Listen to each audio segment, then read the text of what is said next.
Hello everyone! Today I'm continuing my Church in Crisis series, which is essentially dealing with the major ideological obstacles facing the Church in evangelizing Western culture, as well as suggesting how one might respond to these ideologies. To that end, today I'll be talking about modern feminism. Now, if you look at the specific issues feminism is promoting, it becomes clear that it's actually working against what it claims to stand for. By comparison, the Church is actually more feminist than feminism itself. It more clearly understands and more clearly cultivates respect for both men and women. So to get started, let's examine modern feminism. Historically, feminism has been a positive force for social change. The women's suffrage movement is a perfect example of this. But is feminism today still fighting for worthy causes? Based on what they advocate for, it appears not. Now here's where I have to put a disclaimer that, like any broad ideology, not all feminists believe or advocate for the things I'm going to be talking about. But since a large number do, I believe it is fair to examine the movement more generally based on what it tends to support. First and foremost, the single biggest issue modern feminism advocates for is abortion. That's where the notion arose that somehow a woman's bodily autonomy is infringed upon if she doesn't have the right to kill her own child. Now, I've talked about abortion in the past, but I want to restate here quite clearly that abortion is murder. It takes a human person, a unique being, with their own genes and their own body, and kills them. So the fact that modern feminism advocates for abortion rights so consistently and so strongly is a huge negative right off the bat. As I'm currently a college student, my most significant encounters with modern feminism on campus have had to do with rape culture, which is the reported epidemic of sexual assault at colleges around the nation. Now, of course, sexual assault is a horrific thing. But feminism has difficulty criticizing rape culture when it's so in support of its cause, hookup culture. Hookup culture has to do with our society's view of sexuality and our loss of a clear vision of its purpose in our lives. That society today sees sex as a social act or even a social good, as opposed to a deeply moral act which serves as the root of the family. So what you see is greater numbers of hookups and one-night stands, more sexual flings, and greater promiscuity generally, in both men and women. Modern feminism wants to celebrate this so-called sexual liberation, but in doing so, it greatly hurts its own case against rape culture. Sexual assault's been an evil present throughout all of history, but it is a problem greatly exacerbated by our culture's view of sex. When you see sex as a social interaction or a social good, when people have the mindset that sexual activity is a necessary, non-negotiable part of their lives, of course you're going to see higher amounts of sexual assault. So you can't criticize rape culture and at the same time try to support one of its big causes, hookup culture, and our culture's view of sexuality. Overall, feminism claims to be seeking the social, political, and economic equality of the sexes. If you looked up the word feminism in a dictionary, that's probably more or less what you'd find. It represents the key struggles over issues of fundamental rights from early in feminism's history, such as the right to vote, workplace equality. But does feminism in this day and age still follow those original goals? Unfortunately, it appears not. In this day and age, feminism has moved on from seeking equality and has started seeking equivalency. This is clearest in feminism's support for transgenderism, which is an issue that deserves its own video. But it should be clear that if you think men can become women if they feel like women and vice versa, then you do not think there's any fundamental difference between the sexes. In your view, they are equivalent. So in general, modern feminism is an ideology which primarily celebrates sexual liberation, particularly in women, while denying any of the negative consequences of that view.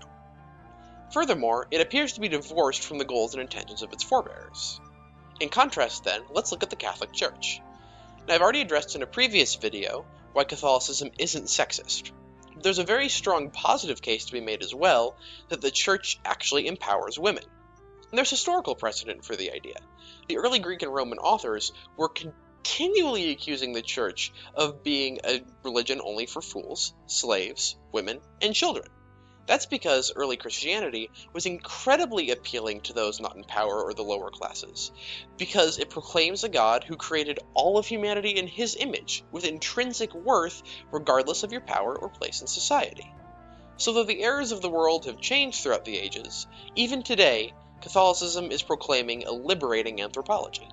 To get a better idea of this, let's take a look at a single critical story in the Bible. the creation of Adam and Eve in the book of Genesis. In summary, Adam is created first, and then Eve is created from his rib. Sometimes this story gets criticized for implicit sexism. The man is created before the woman, so apparently he gets pride of place. But if you look at what the text says more closely, it actually advocates for the exact opposite view. For starters, Eve being created from Adam's side is a symbol of the equality of the sexes. I mean, the symbolism would be really obvious if she was created from his head or his foot. The rib is more neutral. Eve is neither higher nor lower than Adam. However, if you look at the general pattern of creation in Genesis chapter 1, you see that God creates better things with each day. He starts with light and darkness, and then the earth, sun, and moon, and then plant life, and then animal life, and then finally humans. Now, each thing he creates is called good, but in a sense each is better than what came before, culminating in rational human beings. With that being said, though, how does that pattern impact how we understand Eve being created after Adam? Especially considering she is the final thing God makes. Her creation is essentially the fulfillment of humanity and the culmination of God's work. And Genesis actually says as much. Genesis chapter 2 verse 20 describes Eve as Adam's helper, which definitely seems kinda sexist. But this is one of those places in the Bible where everything is cleared up if you look at what's lost in translation. The word for helper, used in early Hebrew and Greek copies of the book of Genesis, this word is ezer in Hebrew or boethos in Greek, is used a couple other times in the Bible. In all cases, though, it's referring either to divine help directly from God or life-saving aid. It carries a connotation of strength and rescue. So a better word might be savior to describe the relationship between Eve and Adam. So Eve is meant to rescue Adam, but from what? We see the answer in Genesis chapter 2 verse 18. God says, "It is not good that the man should be alone." In other words, by himself Adam is incomplete. It is only when Adam and Eve are together, each fulfilling the other, that both are wholly who they are meant to be. Right after the story of Eve's creation is complete, Genesis mentions that this is why marriage exists, and it should be fairly clear why. With a better understanding of these verses, the idea of marriage gains a whole new significance. Fundamentally, the Church believes, because of this, that men and women were made for marriage. Of course, some are called to a religious vocation, and some are called to the vocation of single life. The Church celebrates these vocations, but they're very clearly exceptions to the rule. For the vast majority of us, our vocation will be to marriage, either now or at some point in the future. So, the Church sees these offices of husband and wife, mother and father, as our highest callings. So if you're a man, no matter what your vocation is, you're called to be a father in some way. And if you're a woman, you're called in some way to be a mother. For the vast married majority, this means at the very least dedication to one's spouse and one's children, for both men and women.